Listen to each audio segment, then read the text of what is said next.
Olá! Espero que você esteja desfrutando da graça e da paz de Jesus Cristo. Esse Jesus Cristo é aquele que derrama graça e paz e passeia no meio das pessoas que convidam Ele para fazer parte da sua vida. Convide hoje mesmo Jesus para derramar graça e paz sobre a sua vida. Esse é o Apocalipse em Gotas e o episódio de hoje é: que história é essa de anjo, candelabro e estrelas? Vamos lá?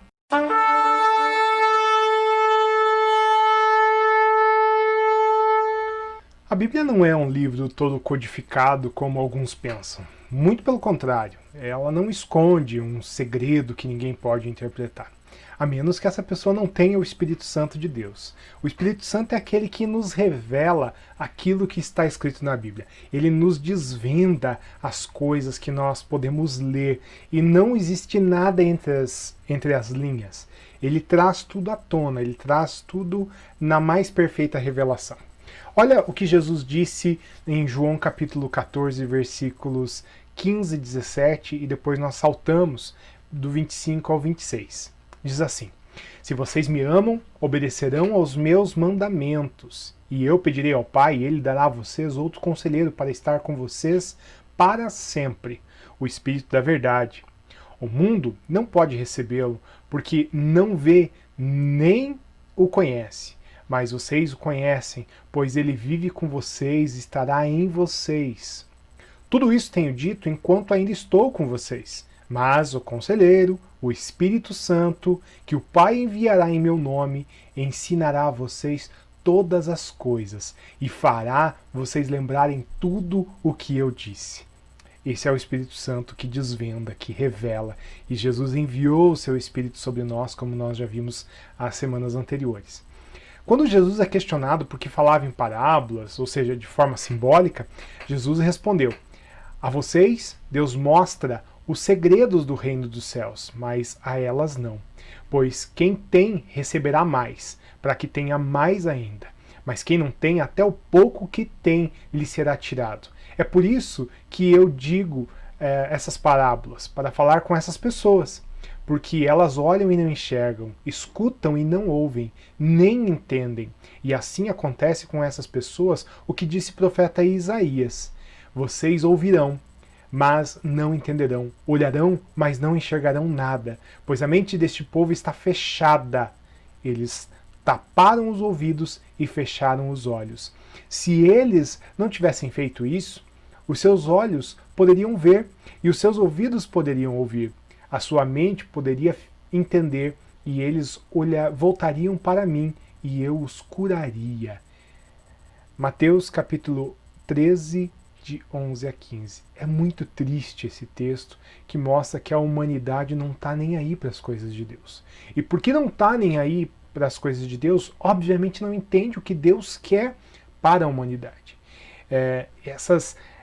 Esses mistérios que se fazem e longos documentários sobre os códigos da Bíblia, isso é balela, porque é para aqueles que têm de fato o Espírito Santo de Deus, esses têm a plena revelação daquilo que a Escritura diz. Veja bem, o Apocalipse ele não foge à regra das Escrituras como um todo. Por isso não basta só ler o livro de Apocalipse e esperar entender tudo o que esse livro nos traz. Nós precisamos entender o contexto e nós precisamos pedir auxílio, obviamente, do Espírito Santo que nos revela. Veja, é importante sim conhecer a história, como nós já falamos nas semanas anteriores, para que a gente não se perca no meio das revelações. Conhecendo a história, a gente sabe o que se cumpriu, o que não se cumpriu, o que nós temos ainda pela frente. O livro começa com uma expressão bem interessante: revelação de Jesus Cristo. Nós já vimos lá no glossário que Apocalipse significa justamente revelação, desvendar, desnudar, tirar o véu. Veja, o Apocalipse é a revelação do que Deus tem para nós, o seu povo.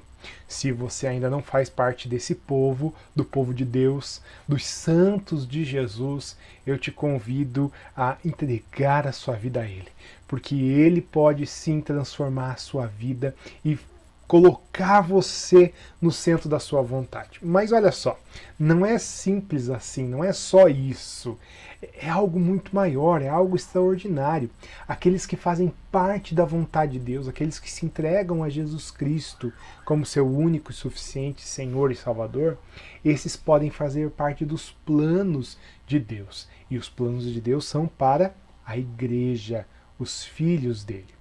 Bom, o livro começa com essa expressão revelação de Jesus Cristo, porque é justamente isso que o Senhor Jesus pretende com esse livro. É revelar ao seu povo aquilo que já passou, aquilo que aconteceu, aquilo que está acontecendo e aquilo que em breve acontecerá. Em especial, a volta do Senhor Jesus. Então vamos com as mãos à obra nesse momento. João é claramente o mesmo escritor do Evangelho de João e das cartas de 1ª, 2ª e 3ª João. Ele era o discípulo amado de Jesus, a gente pode ver isso lá em João capítulo 20, versículos de 1 a 10. João era os discípulos mais chegados de Jesus, irmão de Tiago, companheiro de Pedro de pesca. Ele era pescador, né? Era sócio do seu irmão Tiago. Alguns dizem que ele era sócio também de Simão Pedro. Esse discípulo amado também as histórias ao redor dele montam que ele foi o último discípulo de Jesus, né, no 1º século. Ele viveu até os 100 anos de idade, segundo a tradição, e é interessante que todos os outros discípulos morreram pela espada, morreram enforcados, decapitados, enfim, mortes sanguinárias pelos romanos, pelos próprios judeus, mas João ele é preservado até o fim. João tem mais uma curiosidade. João ele é o único discípulo que é citado estando aos pés da cruz, ou seja, ele acompanha Jesus até os últimos momentos. Esse João, ele recebe a mãe de Jesus, Maria, para cuidar dela, para continuar o trabalho que Jesus deveria fazer no cuidado com a sua mãe, né?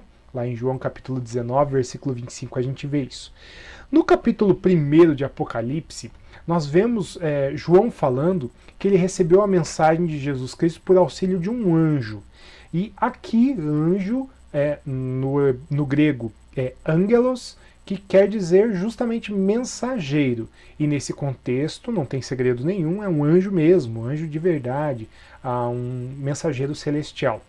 O Apocalipse é, na verdade, uma carta dirigida a um público específico, para aquela época.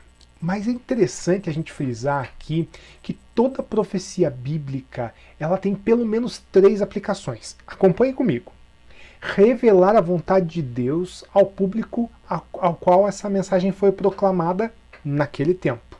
Então, o primeiro objetivo é trazer uma mensagem para o público que está ouvindo, para o público que está assistindo. Existem trechos bíblicos que foram selados, que não era para o povo daquela época. Aí sim, é para uma nova geração, para uma geração posterior. Mas, a princípio, a grande maioria dos textos bíblicos é, em primeiro lugar, pro primeiro ouvinte. Segundo, mostrar algo de Deus para se cumprir na história da salvação, na história completa. Por isso que a gente frisou tanto até aqui essa história, a história do povo de Deus, a história da igreja, até os nossos dias. Obviamente a gente não se aprofundou demais nas questões históricas, que de fato são importantes sim, né? Acontecimentos históricos, por exemplo, Primeira, Segunda Guerra Mundial, a gripe espanhola, entre outros fatos aí interessantes da história, a gente não se ateve, porque a gente vai falar bastante sobre esses episódios aí mais pra frente, tá? Mas as profecias bíblicas, elas apontam para esse futuro e revela palavras de conforto, confronto e esperança para mim e para você, para aqueles que estão lendo os textos bíblicos. E isso, obviamente, através da atuação do Espírito Santo, do Espírito de Jesus. Apocalipse ele tem essas 3 naturezas com certeza. E mais, a gente pode até interpretar com uma quarta aplicação aí, que é espetacular. O Apocalipse é uma mensagem para todos os cristãos de todas as épocas. Ou seja, ele contém uma verdade para o primeiro século e ele vai se revelando ao longo da história. Então, todo e qualquer leitor do Apocalipse, em todas as épocas da igreja, obviamente foram beneficiados pelos textos de Apocalipse, também pelos outros textos apocalípticos da Bíblia. Quer saber como essas profecias de Apocalipse são destinadas a esses 4 públicos? É simples, acompanhe o meu raciocínio. Primeiro, o Apocalipse ele foi destinado a 7 igrejas na província da Ásia, no final do primeiro século, para uma mensagem específica para cada uma dessas igrejas, conforme a gente vai ver ali no Apocalipse 1, 4 e também nos capítulos 2 e 3. O Apocalipse ele foi dirigido a todos os crentes. Olha só o que diz o texto. Felizes aquele que lê as palavras dessa profecia, e felizes aqueles que ouvem e guardam o que nela está escrito, porque o tempo está próximo. Apocalipse 1, versículo 3. O Apocalipse foi dirigido a todas as igrejas, mas especificamente a cada uma delas. Olha que João vai dizer no Apocalipse 1:4, 2:1, 2:8 e todos os outros versículos, ele diz o seguinte: a igreja. Então, é especificamente a igreja de Laodiceia, a igreja de Éfeso, a igreja de Esmirna. Então, sim, é dirigida a uma igreja, mas é dirigida a todas as igrejas e é dirigido a todos os leitores. A mensagem é para mim, é para você, e nós não devemos apenas ler, mas praticar e guardar no nosso coração. Aliás, Apocalipse mesmo diz que felizes são aqueles que guardam as palavras desse livro. Quando nós vemos 7 igrejas, na verdade nós vemos um conceito de igreja universal. Nós já vimos isso anteriormente, mas vale aqui ressaltar. Igreja universal é a igreja de Jesus em todas as eras, em todos os tempos, em todos os lugares do mundo. Isso é a igreja universal. Agora nós vamos falar das 7 igrejas especificamente nos próximos episódios, tá? Mas João, ele destina essas cartas a 7 igrejas e, obviamente, como eu disse, a toda a igreja de Jesus. João saúda com a saudação apostólica, ou seja, a graça e a paz. Os judeus, eles tinham o hábito, inclusive Jesus, de saudar as pessoas com shalom, que quer dizer paz, ou a paz seja com você, a paz seja convosco. É muito amplo esse conceito de shalom. A tradição rabínica, por exemplo, vai dizer que shalom é paz e prosperidade em sentido amplo, em todos os sentidos que essa palavra pode ter. Aqui, graça e paz é ainda maior, mas não é tão amplo. Ele é restrito, específico. Graça é favor imerecido. Aquela pessoa não merece, mas recebe de graça. Então a paz de Jesus é diferente da paz lá do Antigo Testamento. Não é uma paz tão ampla, é uma paz específica, restrita àqueles que se entregam a Jesus. E essa é a saudação que todos os apóstolos dão às igrejas. E quando você vai ver o Novo Testamento, você vai ver sempre as cartas destinadas às igrejas com essa saudação, a graça e a paz. Aquele que é, que era e que há de vir. Os 7 espíritos que estão diante do trono de Deus. Jesus Cristo, o primogênito dentre os mortos. O que isso quer dizer? Bom, João está falando em nome de alguém. As cartas eram escritas antigamente em nome de uma pessoa, porque normalmente era um escriba quem escrevia, né? Você contratava alguém para escrever uma carta. Aliás, não é de muito tempo atrás, há pouco tempo ainda se utilizava muito isso, em especial aquelas pessoas que não sabiam ler e escrever. João, ele escreve em nome de alguém, e ele dá esse nome a 3 pessoas, ou uma pessoa só. Vamos ver? Aquele que é, que era e que há de vir. É Deus Pai. É representado através da eternidade. Era, é, mas E quando é o termo há de vir?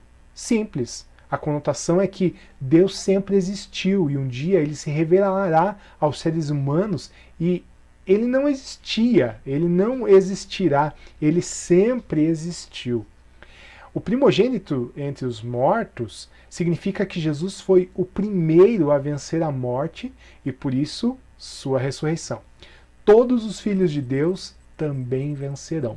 Jesus é aquele que venceu a morte e agora ele se apresenta como o primogênito entre os mortos. E os 7 Espíritos de Deus? Aqui complica bastante. Vamos à Bíblia pela própria Bíblia. Interessante que o Apocalipse ele pode ser interpretado à luz da própria Bíblia. Claro que eu estou trazendo aqui para você algo bem mastigadinho, estou trazendo aqui várias lições históricas, contexto e tudo mais, mas se você pegar a Bíblia e ler ela de Gênesis a Judas e depois ler o livro de Apocalipse, você vai compreender através da revelação do Espírito Santo, porque você vai juntar, obviamente, se você deixou o Espírito Santo ministrar na tua vida ao longo dos outros 65 livros. E não é só isso, né, gente? Você vai acompanhando e a Bíblia vai te revelando aos poucos aquilo que é a mensagem de Deus. Os 7 Espíritos de Deus, nós vemos lá uma menção em Isaías capítulo 11, versículos 1 e 2. E diz o seguinte: um ramo surgirá do tronco de Jessé, e das suas raízes brotará um renovo. Olha só, o Espírito do Senhor repousará sobre ele, o Espírito do Senhor. O Espírito que dá sabedoria, o Espírito que dá entendimento, o Espírito que traz conselho e poder, o Espírito que dá conhecimento e o temor do Senhor. 7. 7, como a gente já viu, é a plenitude. Então a própria Bíblia vai trazer aqui a revelação do que são esses 7 Espíritos de Deus.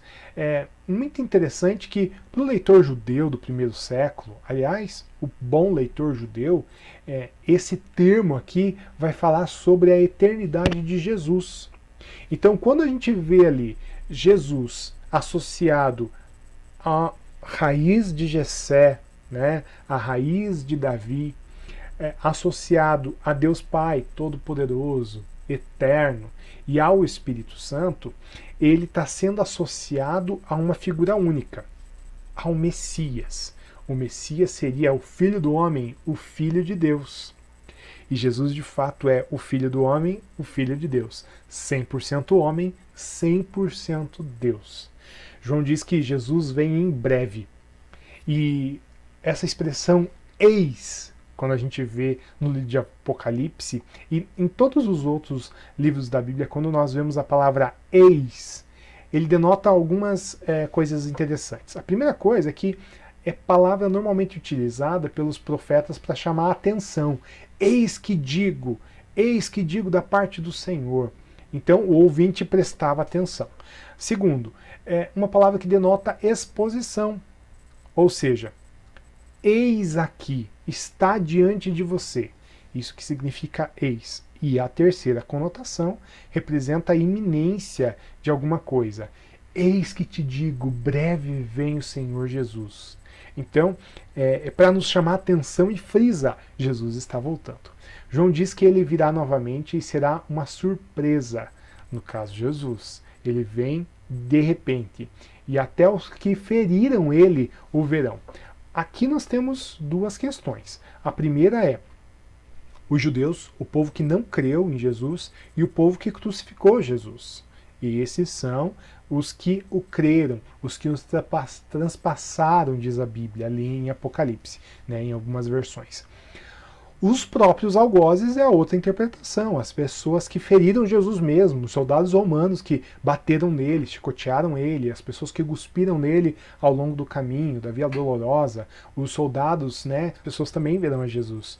Como assim? Simples. No dia da ressurreição dos mortos, todos verão, diz a palavra de Deus. Os mortos ressurgirão primeiro, eles voltarão das sepulturas e aí verão Jesus. As pessoas que estiverem vivas verão a Jesus. É lógico que nós precisamos fazer distinção aqui, nós vamos falar daqui a pouco um pouquinho mais sobre a diferença entre arrebatamento e a volta de Jesus. João diz que ele virá novamente e ele será uma surpresa. Você está preparado para essa surpresa? Aqui mais uma vez a Bíblia declara que o momento da volta de Jesus será vista por todos os seres humanos. Não será nada oculto. Embora muitos teólogos eles vão dizer que há uma distinção entre arrebatamento e a parousia.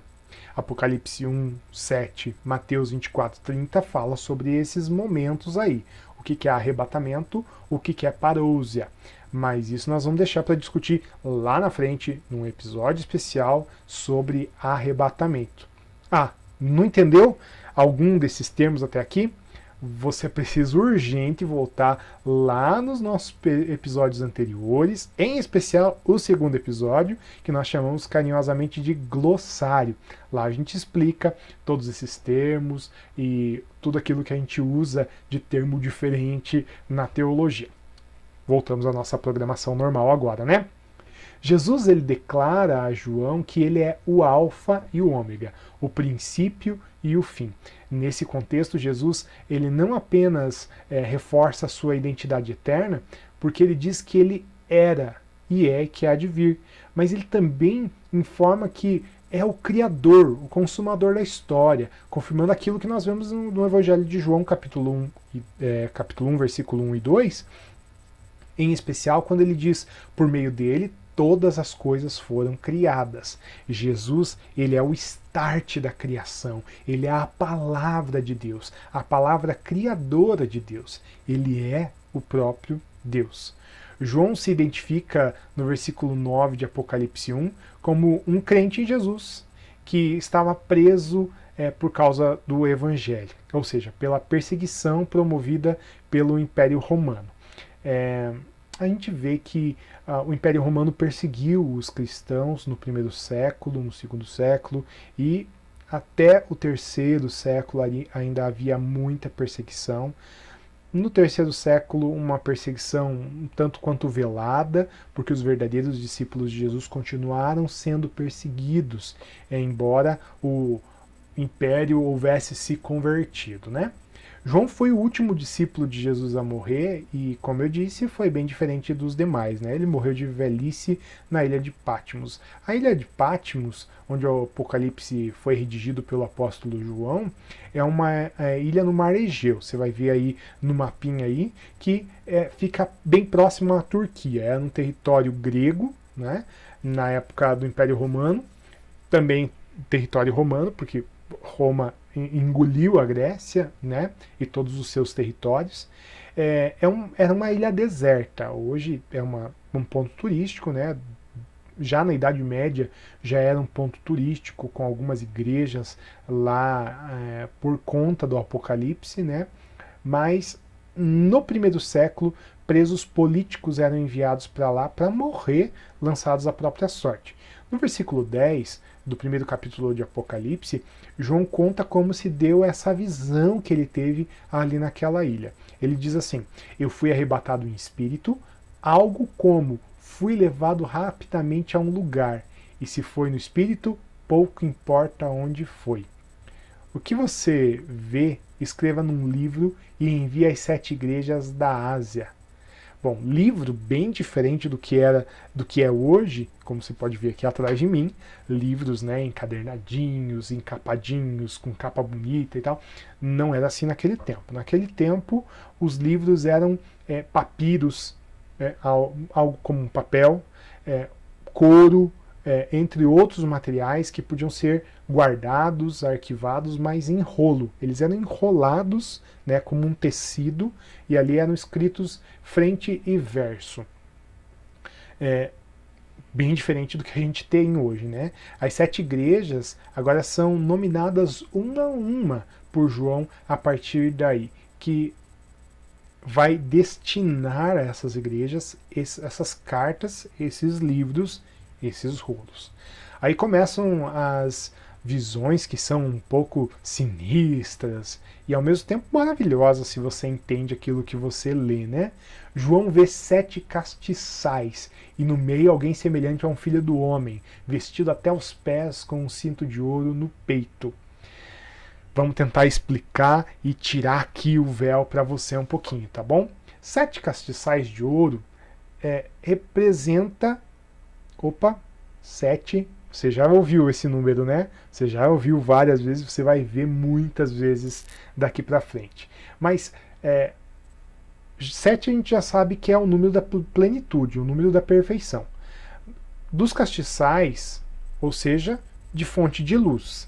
Na antiguidade, haviam algumas formas de se produzir luz. Obviamente, a energia elétrica veio muito mais tarde, né, por volta de 1700, que começou-se a dominar a energia elétrica. Né? Até então era lampião, a lamparina, lâmpada, né?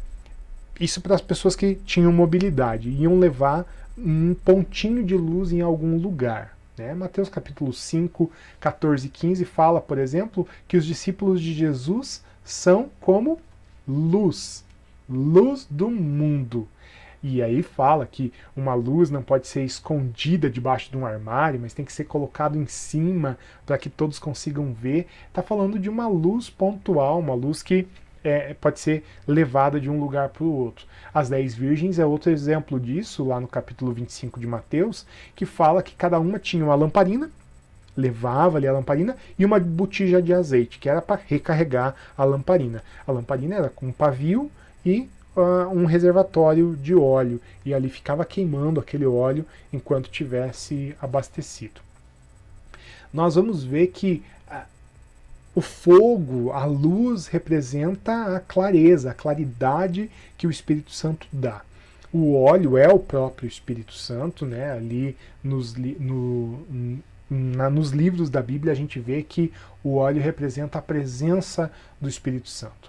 Aqui a gente vê a figura de 7 castiçais. O castiçal era um pouco diferente. Era algo para ser deixado num lugar para iluminar um ambiente e não tinha tanta mobilidade assim. Normalmente eram potinhos de azeite, né, ou outro líquido inflamável ali.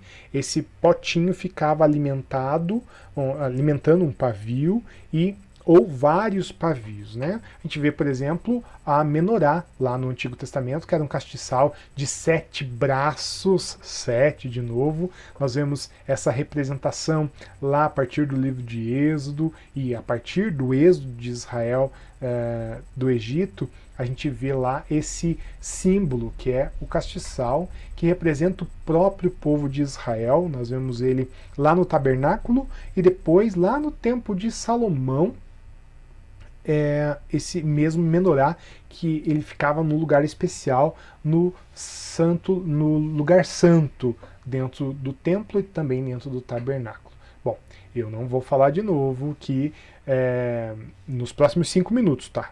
Não vou falar de novo, que você precisa assistir os episódios anteriores para entender muita coisa disso que nós estamos falando. Bom, Jesus é a luz por excelência do mundo, mas nós, o seu povo, refletimos a luz do próprio Deus.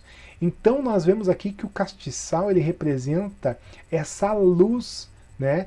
Vários pavios, e aí a gente vê a ilustração de uma fonte de luz com vários pontos. São vários membros. O apóstolo Paulo fala que nós somos um corpo com vários membros. Nós apontamos essa luz de Jesus. E esses 7 castiçais, eles estão em 7 cidades, iluminando aquelas cidades. Olha que coisa impressionante que nós vemos aqui só num ponto do capítulo 1. Esses castiçais, eles eram de ouro, e esse é o símbolo da riqueza, mas também de pureza, porque o ouro ele precisa ser refinado pelo fogo, algo que nós vamos ver lá também mais para frente aí. A gente podia ficar aqui horas e horas falando só sobre esses elementos aí, mas a gente precisa caminhar, a gente precisa ir um pouquinho mais para frente, senão a gente não vai terminar nunca. A gente podia ficar aqui em nuances e cada uma das implicações de tudo isso, de cada uma dessas revelações, mas a gente precisa ir adiante.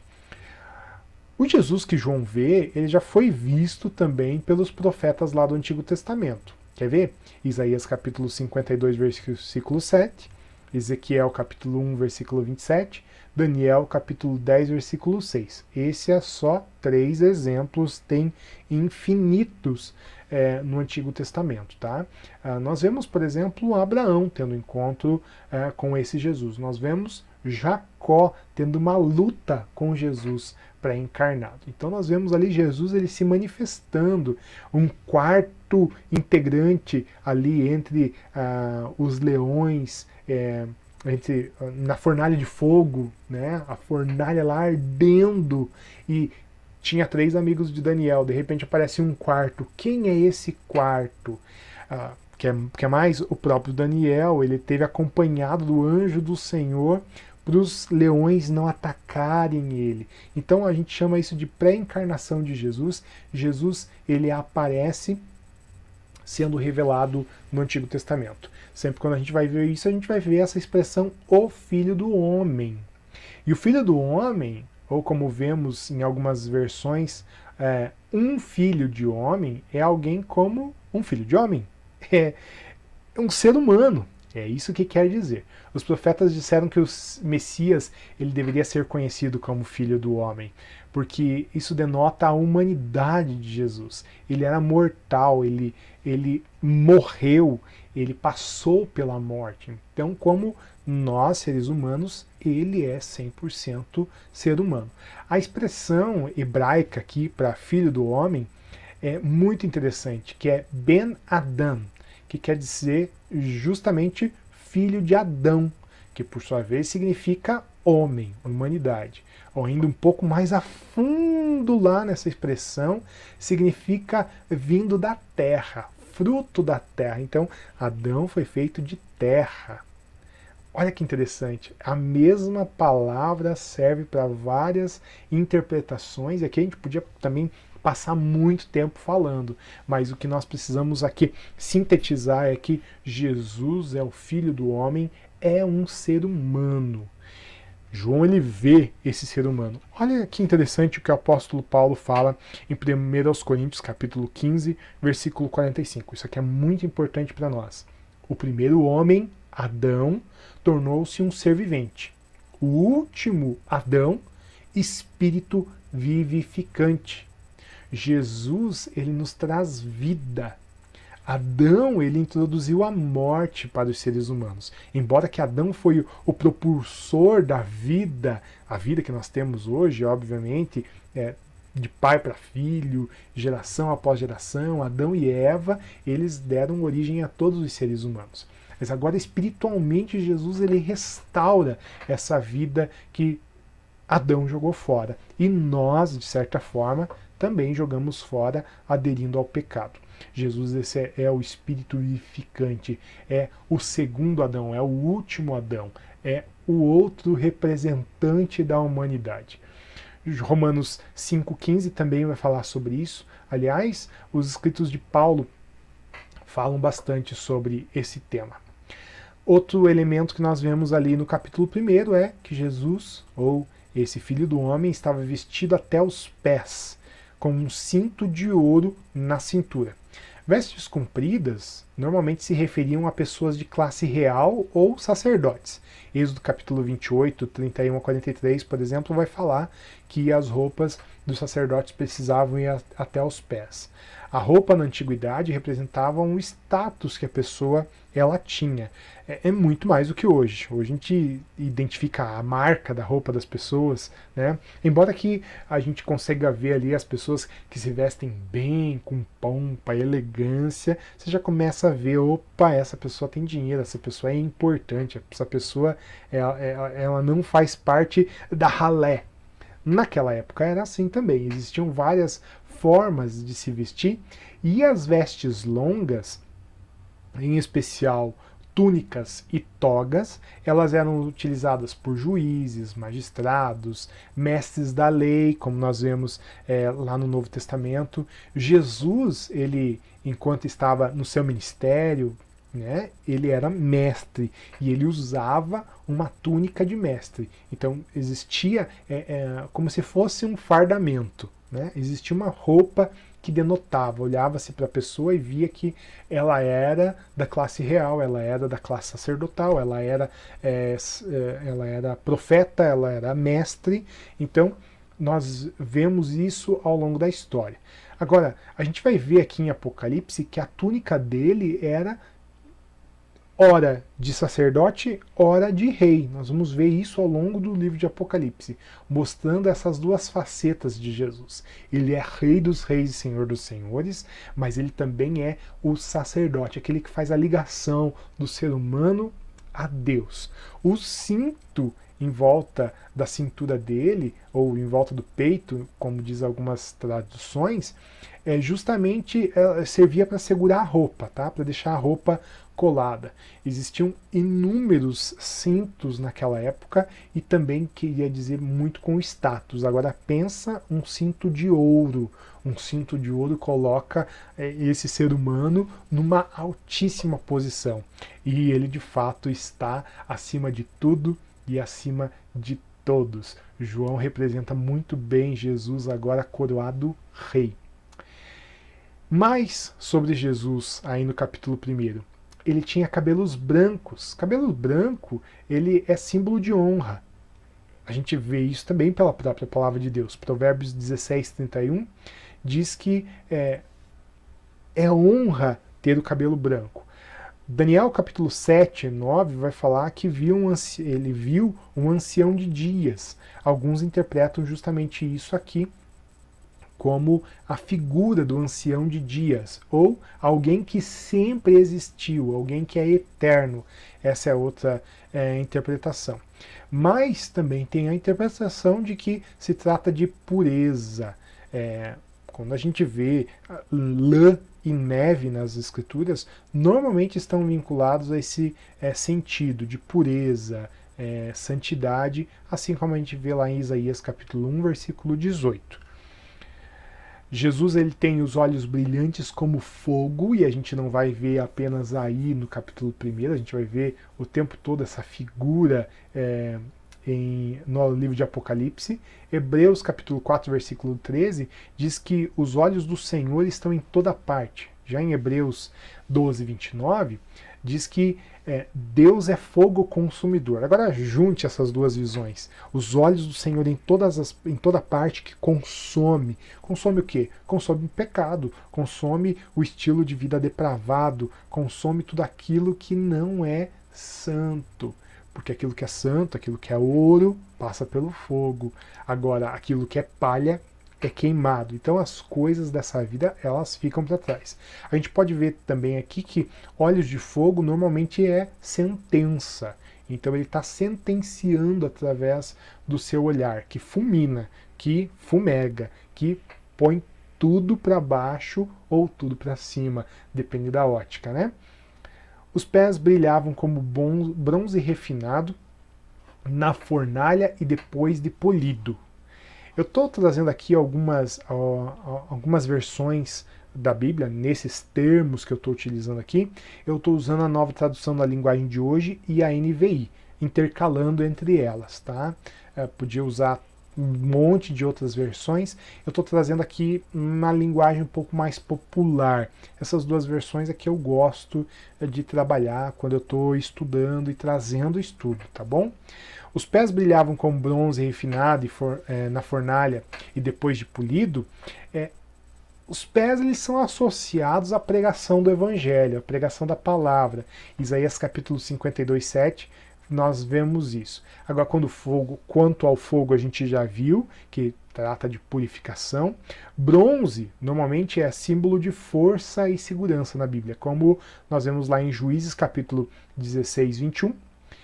2 Samuel 3,34, 2 Reis 25,7 e Lamentações 3,7. Por outro lado, alguns interpretam a pureza desse bronze dos pés de Jesus porque ele foi refinado pelo fogo. Ele brilha, e nesse sentido os pés daquele que foi provado pelo fogo e continuou pregando o evangelho. Jesus, ele passou pela fornalha e ele agora tem os pés retinindo, reluzente, né? Falando em retinir, a voz com um som de muitas águas. Esse é o símbolo de força e poder, como se fosse uma voz poderosa, uma voz que abala tudo. Bom, essa fica bem fácil. Eu não sei se você já foi numa cachoeira ou já viu pela televisão uma cachoeira e as pessoas não conseguem conversar porque o som é muito alto. O som na verdade, eu quando estou diante de uma cachoeira como essa, ou várias cachoeiras, como é o caso das Cataratas do Iguaçu, por exemplo, você fica abismado, você fica embasbacado de ver aquela quantidade de água caindo e aquele barulho. É algo que é sobrenatural. A voz do Senhor é poderosa e faz estremecer qualquer um. Pense, você no meio da cachoeira, você se sente assustado, imagina ouvindo a voz de Deus. Jó capítulo 37, versículos 2, 4 e 5 falam sobre isso. Salmo capítulo 18, 13, Salmo 29, 4 e vários outros salmos falam que a voz do Senhor é poderosa. O Salmo vai dizer que a voz do Senhor quebra o cedro do Líbano. O que quer dizer isso? O cedro do Líbano era uma árvore indestrutível, uma árvore poderosa naquela época.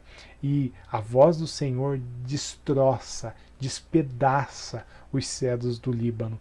Esse é o tamanho do nosso Deus e muito maior do que nós imaginamos. Ele tinha na sua mão direita.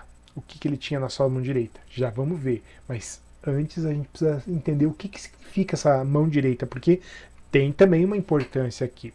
Mão direita quer dizer preferência ou honra, né? Nós vemos, por exemplo, que deixa-me sentar à tua direita.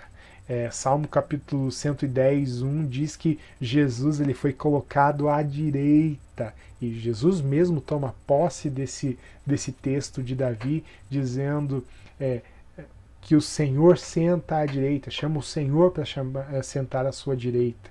Não é? Isaías 41, 10, Salmo 118, 16 vai falar dessa mão direita, o lado direito. 7 estrelas, que é o que Jesus tem na sua mão direita, se refere aos pastores das 7 igrejas que nós já vimos anteriormente. Salmo 147, 4 diz que Deus chama cada estrela pelo seu nome. Estrela, ela é fonte de luz, assim como a gente viu lá o candelabro, como a gente vê uma lâmpada, uma lamparina, a estrela é uma fonte de luz. Embora a mais citada na Bíblia é a estrela d'alva, a estrela da manhã, a gente até canta, né? És a nossa estrela da manhã, embora que alguns vão interpretar que quando o Velho Testamento, o Antigo Testamento fala de estrela da manhã, está falando de Satanás lá em Ezequiel capítulo 28. Embora haja sim essa interpretação ali, mas estrela da manhã é Jesus por excelência. Estrela da manhã, ou estrela d'alva, é o planeta Vênus. Na verdade, nem é uma estrela. É um planeta que está muito próximo da Terra e ele reflete a luz do Sol. Assim como a Lua reflete a luz do Sol, a estrela d'alva ou o planeta Vênus, ele reflete a luz do Sol. Nós vemos a estrela d'alva, o planeta Vênus, de manhã bem cedinho, ele é a última estrela a apagar no céu, mas também é a primeira a surgir no céu, né? Então, aqui nós vemos que essas estrelas, elas não têm luz por excelência, mas elas apontam para a luz de Jesus. É nesse sentido que nós vemos que são os líderes das igrejas, os pastores, os bispos, os líderes mesmo da igreja ali do primeiro século. Esses são as estrelas das igrejas. Nós vamos ver também que tem essa mesma interpretação, mais para frente a gente vai ver que é o anjo da igreja. Então nós vemos aqui que são os pastores. No versículo 20 a gente vê isso com muita clareza, o próprio Senhor Jesus falando para João quem são essas 7 estrelas, quem são as 7 igrejas, né? Ou quem são os candelabros. Da sua boca saiu uma espada afiada de 2 gumes. Efésios 6,17 diz que a palavra de Deus é a espada do Espírito. E em Hebreus capítulo 4, versículo 12, vai dizer que a palavra de Deus é mais afiada do que uma espada de 2 gumes. Opa, aqui a própria Bíblia já interpretou. É a própria palavra de Deus que sai afiada como uma espada da sua boca. Chaves da morte e do Hades. Algumas traduções vão dizer as chaves do inferno. Não é a tradução mais adequada. Quando Jesus morre, ele leva os nossos pecados e ele nos lava com seu sangue. Mas quando ele ressuscita, ele vence a morte e nos dá o direito de vivermos para sempre com ele. Nesse sentido é que Jesus comanda a partir de então a morte. E não só isso, ele comanda a própria ressurreição. Ele disse em João capítulo 11, 25, que ele é a ressurreição e a vida. Quem crê nele, ainda que esteja morto, viverá. Olha que interessante. Hades é a palavra grega utilizada pelos escritores do Novo Testamento e pela tradução dos 70 ou Septuaginta do Antigo Testamento, que traduziu do hebraico para o grego, traduz ali a palavra Sheol do hebraico. É a mesma realidade, tá? É o que trata de mundo dos mortos, ou seja, é o estado intermediário da alma. Jesus é quem nos dá acesso para a eternidade sem ficar esperando, aguardando para sempre um julgamento. Jesus ele nos tira dessa condição e nos leva a uma condição muito maior. Bom, nem preciso dizer, né, que você precisa dar uma olhada nos episódios anteriores, em especial no episódio 2, que vai tratar do glossário, para você não ficar perdido nesses termos que a gente está usando aqui. 7 anjos. Anjo, no grego, é angelos, que significa mensageiro. A gente falou isso lá no comecinho. Mas aqui é o mensageiro, é aquele que recebe a mensagem de Deus e envia para o povo.